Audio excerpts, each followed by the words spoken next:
할렐루야. 예, 오늘도 주의 전에 오신 여러분들을 사랑하고 축복합니다. 우리 옆 사람과 함께 인사하도록 하겠습니다. 가족들과 행복한 한가위 되세요 라고 인사하겠습니다.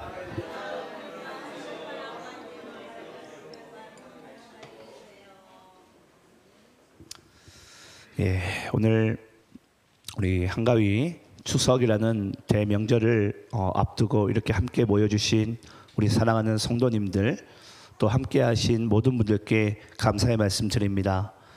오늘 말씀을 통해서 하나님께서 반드시 우리 모두에게 합당하고 필요한 은혜들로 채워주심을 믿습니다. 자, 오늘 우리가 함께 나누실 말씀은요, 우리 신약성경 고린도전서 13장 1절부터 13절까지의 말씀입니다.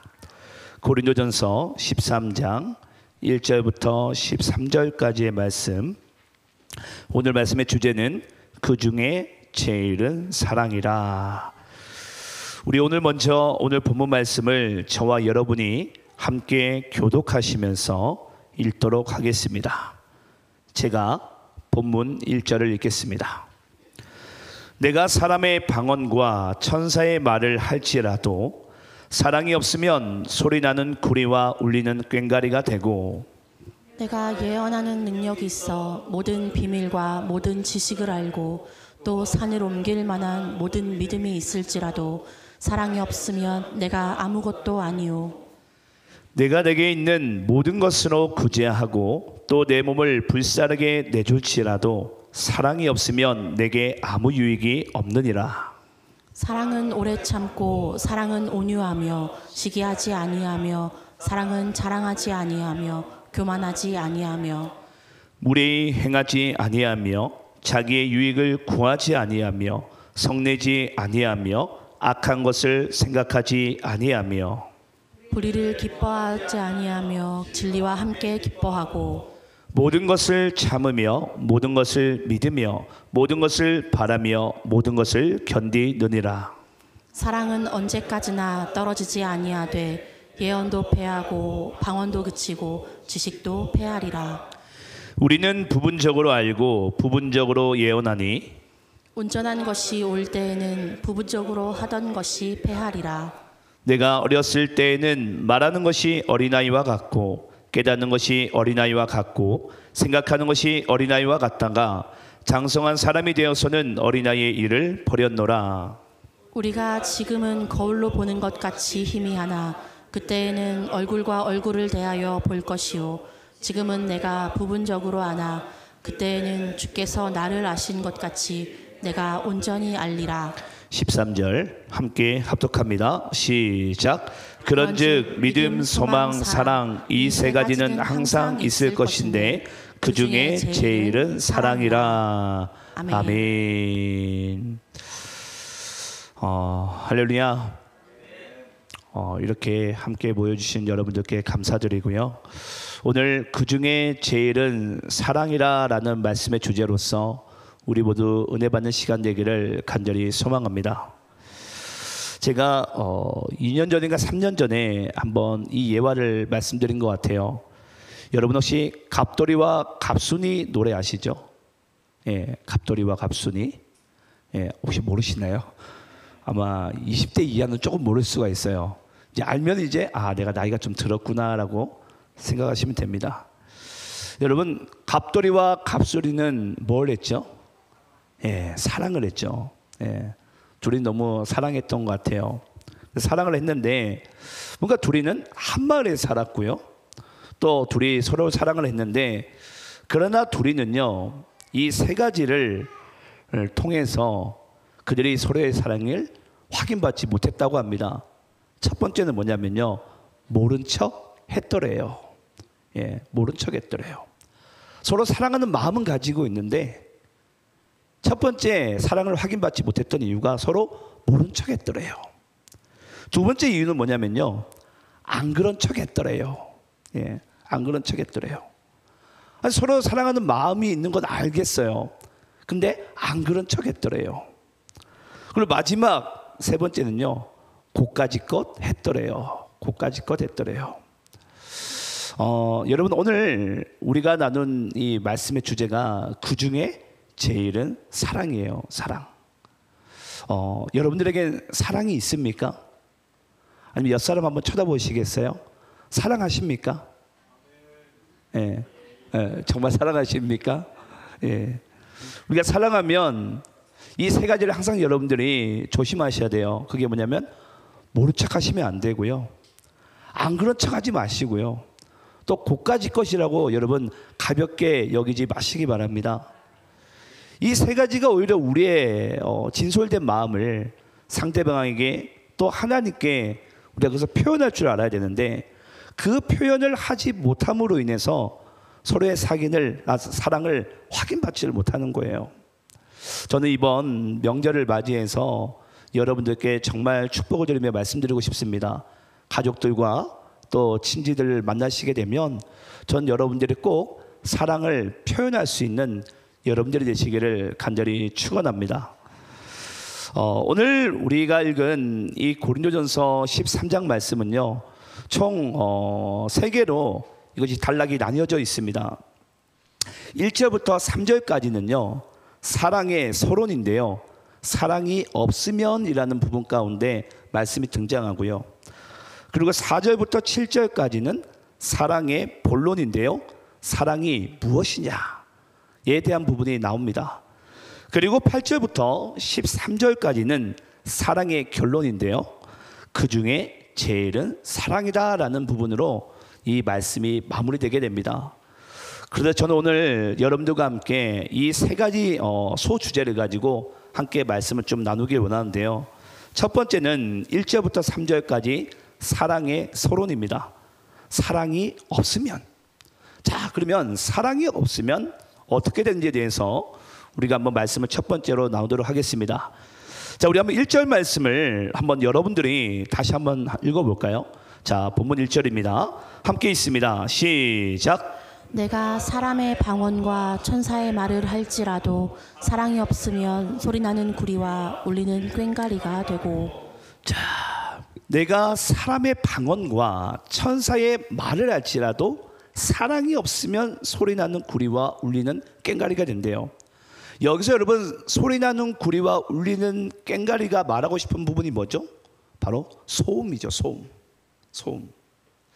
여러분 하나님께서 우리 인간에게 언어라는 것을, 말이라는 것을 허락하신 이유는요, 가장 첫 번째 이유는 사랑을 표현하는 것에 있습니다.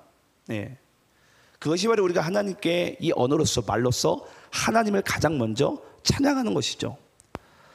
그래서 하나님께서는 인간에게 이 말이라는 것을 축복을 주셨을 때 가장 첫 번째 중요한 원리가 바로 사랑의 표현에 있다라는 거예요. 자, 여러분들께 다시 한번 질문을 해보겠습니다. 여러분들이 가진 하나님께 받은 선물, 이 말과 언어로서 여러분들은 사랑을 표현하고 있습니까? 예. 내가 하루 가운데 내가 관계하는 사람들에게 여러분들은 정말 사랑을 지금 표현하고 있습니까? 예. 저는 아마 우리 아내 이제 정유경 사모인데요, 하루에 한 10번도 이상 저는 사랑한다라고 이야기를 해요. 안 믿으시겠지만 예, 한번 확인해 보셔도 좋습니다. 예. 전 10번 이상 합니다. 정말로 하루에, 매일. 예. 그냥 정말 사랑하기 때문에. 예. 요즘에 이제 제 아내가 좀 약간 몸이 조금 안 좋아가지고 힘들었었는데 요즘에 더 많이 해요. 10번도 더 하는 것 같아요. 왜냐하면 이제 사랑하는 아내가 조금 아프다 보니까 내가 더 많이 사랑해줘야 되겠다는 마음이 제 마음 가운데 훨씬 더 커지더라는 거죠. 여러분 우리가 보통 교회에서 이제 음향기기가 저희 교회도 있잖아요. 이 음향기기가 여러분 고장나게 되면 어떤 소리가 나는 줄 아세요? 예. 지직 소리나 삐삐삐 이런 소리가 나게 됩니다. 여러분 지지직 소리와 삑삑 소리가 여러분 가지고 있는 공통 분모가 뭔 줄 아십니까? 소음은요 일정한 소리가 납니다. 소음은 그 말에 사랑이 담기면요 이 음률을 타게 되는데요, 근데 사랑이 없으면요 그냥 우리가 말해도 무미건조하죠. 일정한 소리가 나와요. 일정한 소리가. 근데 거기에 사랑이 담겨지게 되면요 일정한 소리가 아니라 그것이 우리의 귀에 소음이 아닌 한마디로 우리에게 사랑의 언어로, 행복한 언어로 우리에게 들리게 된다는 거죠. 그래서 여러분, 소음은요, 내가 누군가에게 말을 할 때, 표현을 할 때, 내가 정말 내 마음과 감정을 실어서 내가 누군가에게 표현하고 있는지, 사랑을 담아서 내가 누군가에게 표현하고 있는지를 반드시 점검해 봐야 된다는 것입니다. 그 만약에 여러분, 음향기기에서 그런 일정한 소음이 날 때는 우리는 빨리 뭐 하고 싶죠? 전원을 내리고 싶죠. 빨리 전원 내려, 빨리 불 꺼, 이런 표현을 많이 합니다. 아니면 콘센트를 뽑으라고. 왜냐? 그 소음이 듣기가 싫은 거예요. 저는 우리가 보통 교회에서도 우리 나름대로 열심도 내고 뭐 각자 나름대로 뭐 쉽게 이야기를 하자면은 헌신을 합니다. 하지만 여러분, 그 열심과 헌신 속에서도 우리가 사랑이 없으면요, 한마디로 소음이 될 수 있고 누군가에게 도리어 피해가 될 수 있다는 사실을 우리는 하나님 안에서 반드시 알아야 될 줄을 믿습니다.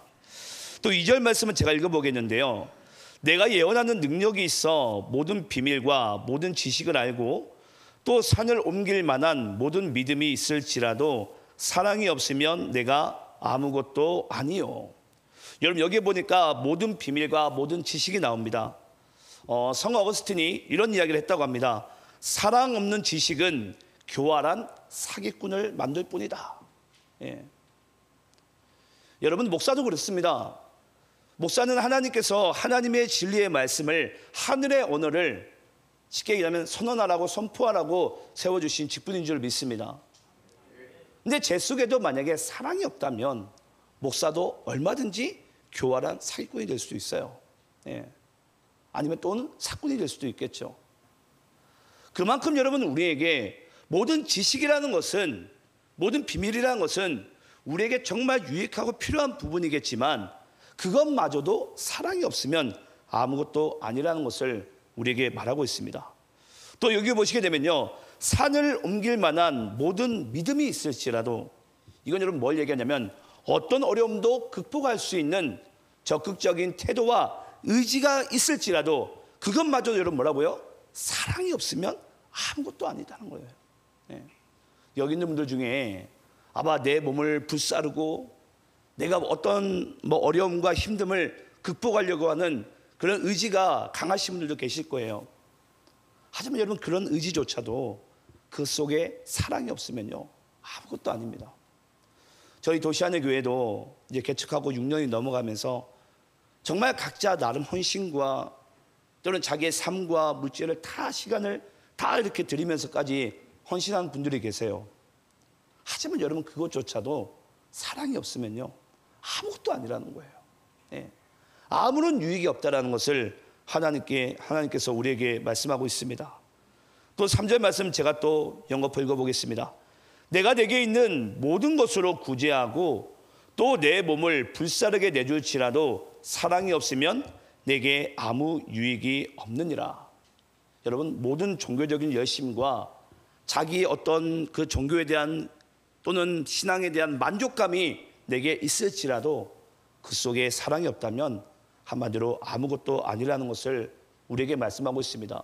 여기 보면 여러분, 내게 아무 유익이 없느라는 표현이 나오는데요, 여기서 유익이라는 단어는 원어로 보게 되면 이것이 장사치들이 사용한 단어입니다. 한마디로 정말 우리에게 남는 이득이 없다라는 거예요. 뭐가 없으면? 사랑이 없으면. 내가 모든 것을 구제하고 내 몸을 다 불살랐는데 그 모든 것이 우리에게 진짜 이득이 없다라는 거예요. 나의 삶에도, 가정에도, 교회에도 어떤 유익과 이득이 없다라는 것을 하나님께서 우리에게 말씀하고 있습니다. 그럼 여러분, 우리에게 사랑이 있어야 됩니까? 안 있어야 됩니까? 반드시 있어야 됩니다. 그리스도인들에게 여러분, 사랑이 없으면요, 그것은 아무것도 아닙니다.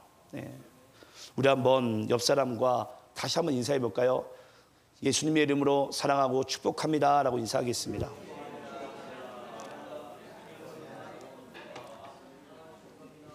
어떻게 옆 사람의 사랑의 인사가 좀 가슴으로 와닿으세요? 전 여러분들이 그렇게 표현할 수 있는 그런 분들이 되시기를 간절히 축원합니다.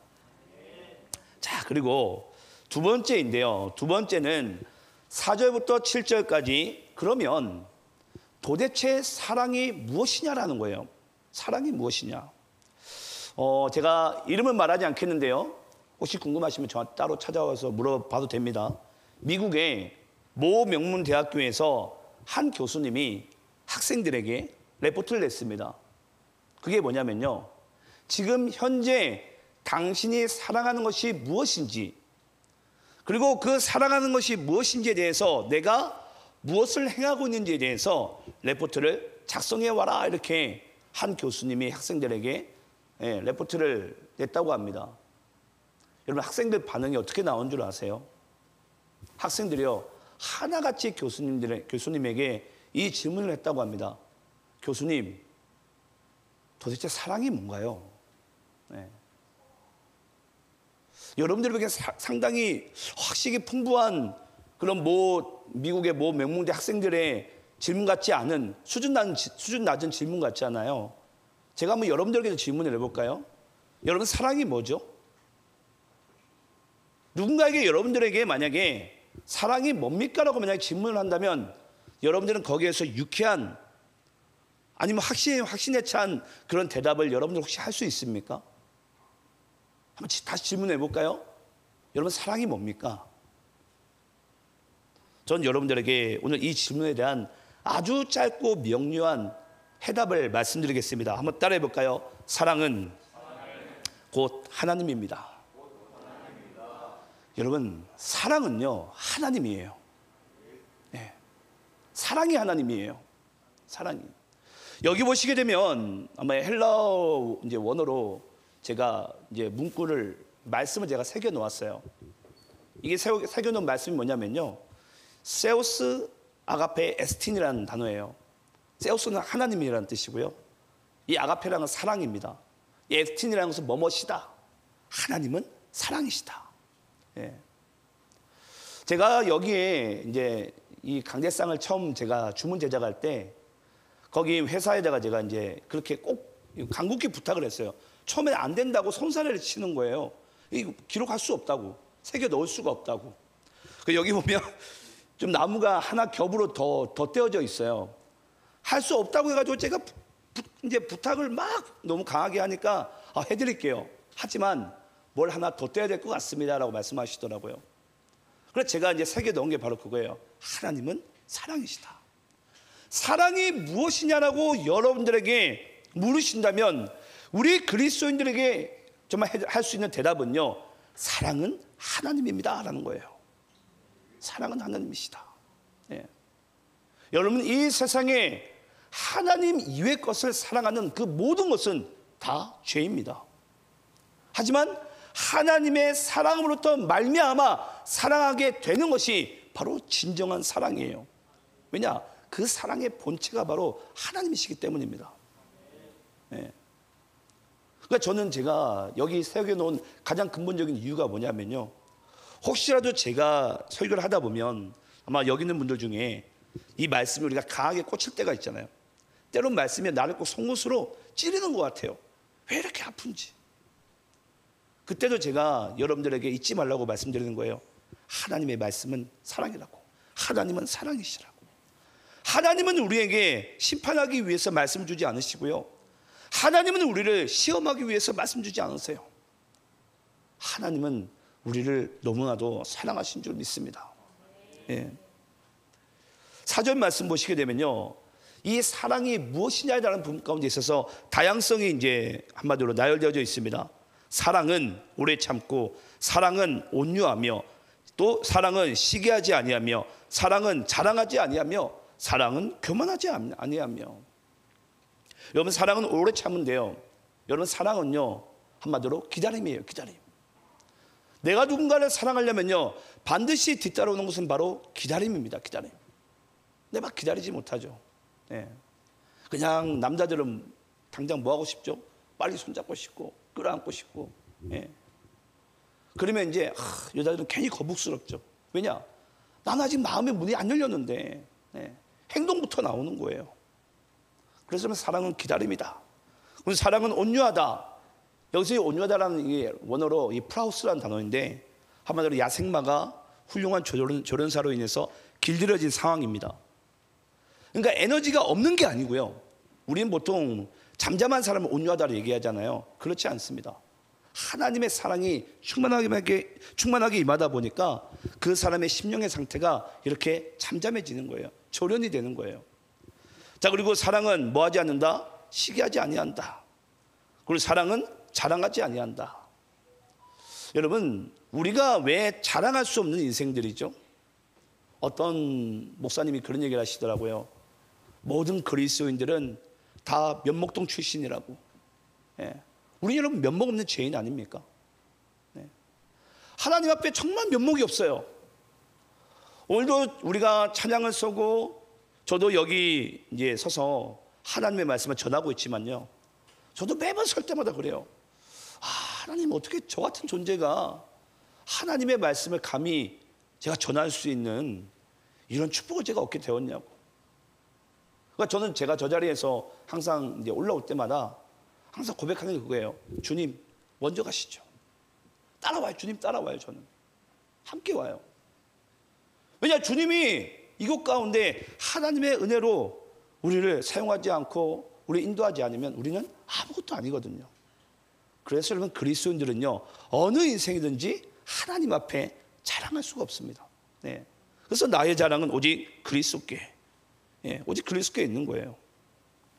저는 오늘 말씀 보면서 그런 생각을 했어요. 나의 삶 가운데 내가 정말 사랑을 알고 나는 누군가에게 얼마나 내가 사랑을 전하고 있는가. 여기 있는 분들은 나는 사랑을 모른다 할 수 있겠지만 우리 모두는 이미 하나님께로부터 사랑받은 존재인 줄 믿습니다. 이미 받았어요. 그 확신의 증표가 뭐죠? 바로 십자가 아닙니까? 네. 우리는 십자가로부터 하나님의 사랑을 확증받은 존재예요. 우리가 언제일 때? 아직 죄인일 때. 우리는 아직 죄인일 때 하나님께서 기약대로 그리스도를 십자가에 못 박으심으로 우리에 대한 사랑을 확증하신 분이 되신 줄 믿습니다. 그래서 이 땅에 그리스도를 정말 믿고 하나님을 안다면 우리는 하나님께로부터 이미 사랑받고 있는 존재이며 이미 받았으며 앞으로도 그 사랑을 누리는 인생 가운데 하나님께서는 우리를 살게 하신 줄을 믿습니다.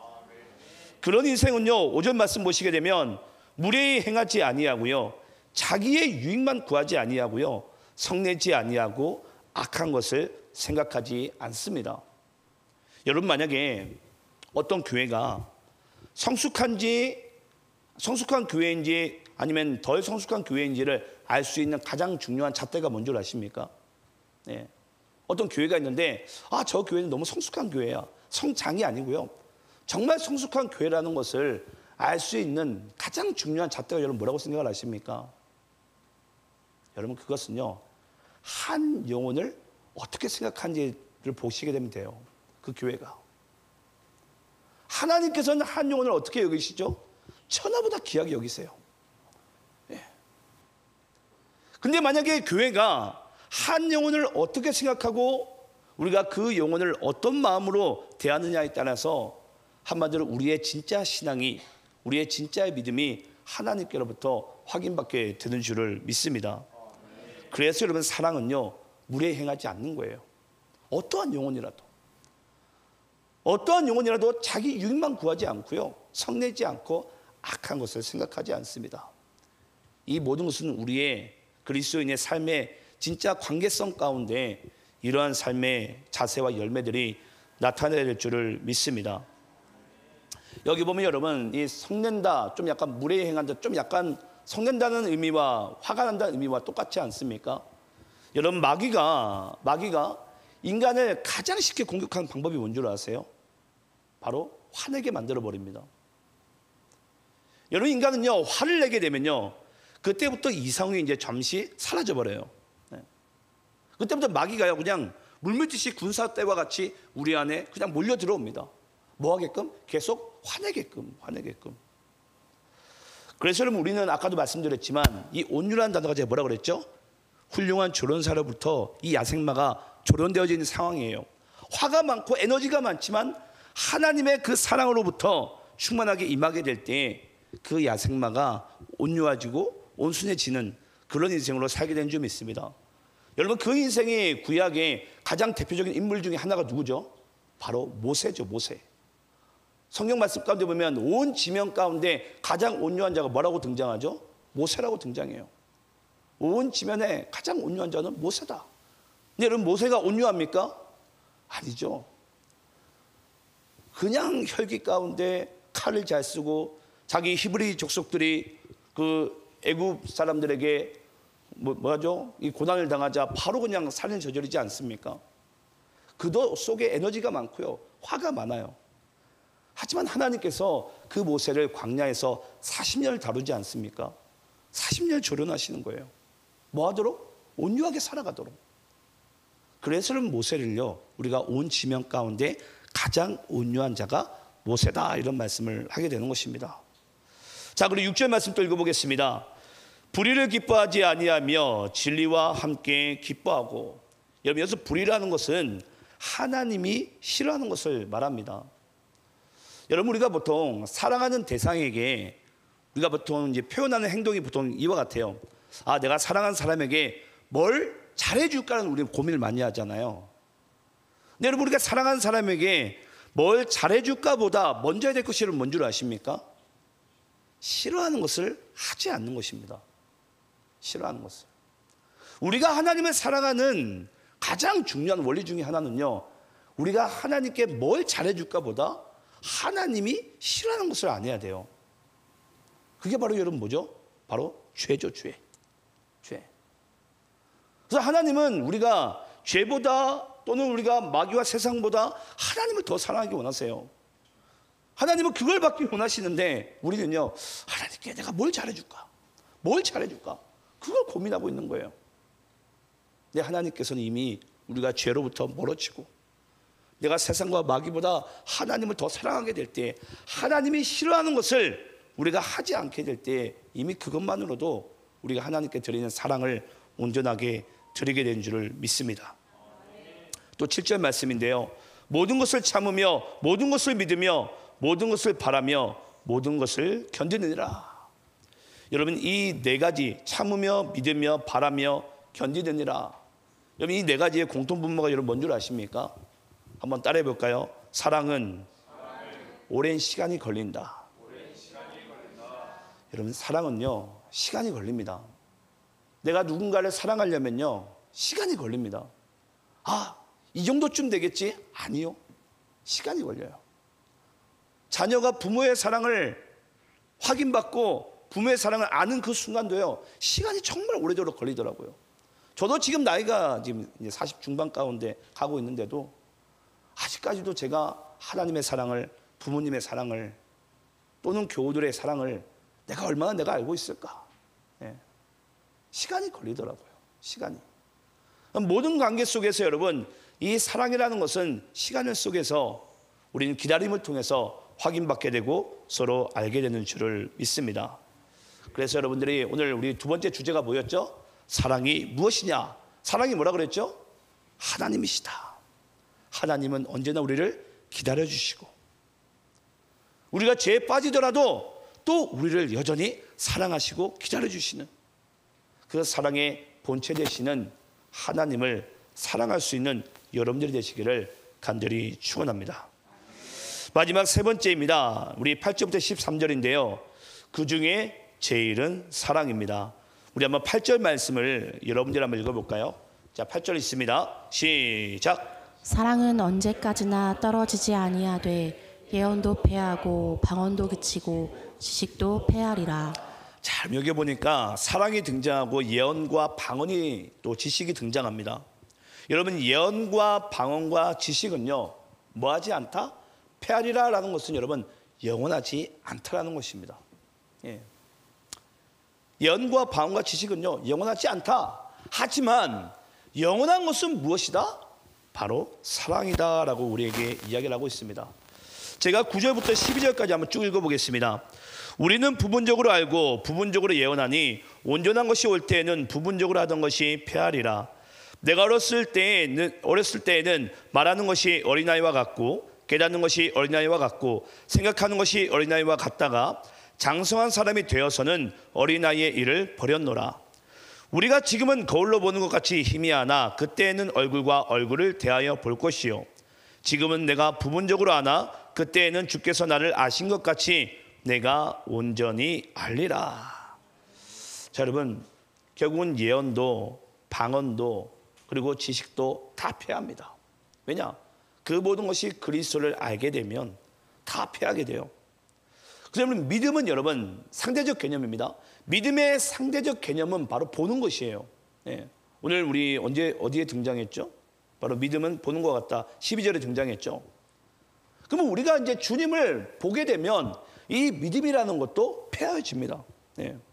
그리고 소망은 여러분, 하나님의 나라가 만약에 이 땅에 회복되게 되면 소망조차도 패해져요. 예. 그 믿음과 소망은요, 내가 그리스도를 보게 되고 하나님의 나라가 회복되게 되면 두 개 다 패해집니다. 하지만 여러분, 내가 그리스도를 믿어도 그리고 하나님의 나라가 회복되어도 영원히 남은 것은 여러분 뭔 줄 아십니까? 바로 사랑입니다. 사랑은요, 우리가 아직 재현되었을 때부터도 그리고 우리가 그리스도를 믿고 살아간 지금도 또 앞으로 하나님의 나라가 회복되어지고 우리가 천국에 갔을지라도 천국에서도 사랑은 영원합니다. 네. 그래서 여러분, 사랑만 이 세상에서 영원할 수 있기 때문에 오늘 말씀의 마지막에 이렇게 마치게 되죠. 13절 우리 함께 한번 읽어볼까요? 자, 함께 있습니다. 시작. 그런즉 믿음, 소망, 사랑 이 세 가지는 항상 있을 것인데 그 중에 제일은 사랑이다. 아멘. 여러분, 이 땅에 영원히 남는 것은 그래서 사랑밖에 없는 줄을 믿습니다. 우리 마지막으로 고린도전서 12장 31절 말씀 우리 읽고 마치겠는데요. 우리 이 말씀만 읽고 마치겠습니다. 함께 있습니다. 시작. 너희는 더 큰 은사를 사모하라. 내가 또한 가장 좋은 길을 너희에게 보이리라. 제가 이 말씀으로 여러분들과 마무리하려고 하는 이유는요, 대부분들은 여기서 등장하는 여러분 고린도전서 12장 다음에는 뭐가 나오죠? 13장이 나오죠. 네. 그래서 더 큰 은사를 대부분들의 교회에서는 이렇게 전해요. 더 큰 은사는 사랑이라고. 저도 그런 줄 알았어요. 네. 근데 여러분 여기서 말하는 더 큰 은사는 사랑을 이야기하는 것이 아닙니다. 네. 저도 원어를 보니까 이게 더 큰 은사가 사랑을 이야기하고 싶은 부분이 아니더라고요. 그러면 오늘 여기 등장하는 더 큰 은사를 사모하라. 내가 또한 가장 좋은 길을 너에게 보이리라. 이 이야기의 뜻은 뭐냐면요, 바로 하나님께서는 우리 모든 하나님의 자녀들과 백성들에게 은사를 주길 원하시는데 하나님께서 주신 모든 은사는 사랑의 방식으로 하지 않으면요, 다 아무것도 아니라는 거예요. 그래서 하나님의 은사를 가장 아름답게 하나님께서 기뻐하시게 사용할 수 있는 가장 근본적인 그 원리가 바로 사랑이라는 것입니다. 그래서 전 여러분들이, 그래서 여러분이 이 고린도전서 12장부터 14장까지가 다 은사장인데요, 그 은사장 가운데 사랑이 있는 것은요, 그 은사는 하나님의 사랑으로 밑바탕하지 않으면은 그 은사는 사용해도 아무것도 아니라는 것을 말씀해 주기 위해서 그 중심에 사랑이 있는 것입니다. 전 여러분들의 인생 가운데 이 하나님의 사랑을 알고 각자가 하나님께로부터 이 땅에 보내심 받았다면 각자의 은사가 있을 텐데요, 그 은사를 하나님의 사랑으로 밑바탕으로 말미암아 그렇게 사용하고 하나님께 기쁨된 존재로 남은 여생 살아갈 수 있는, 또 여러분들의 가정과 또 명절을 그렇게 보낼 수 있는 그런 인생 살아가시기를 간절히 축원합니다. 기도하겠습니다.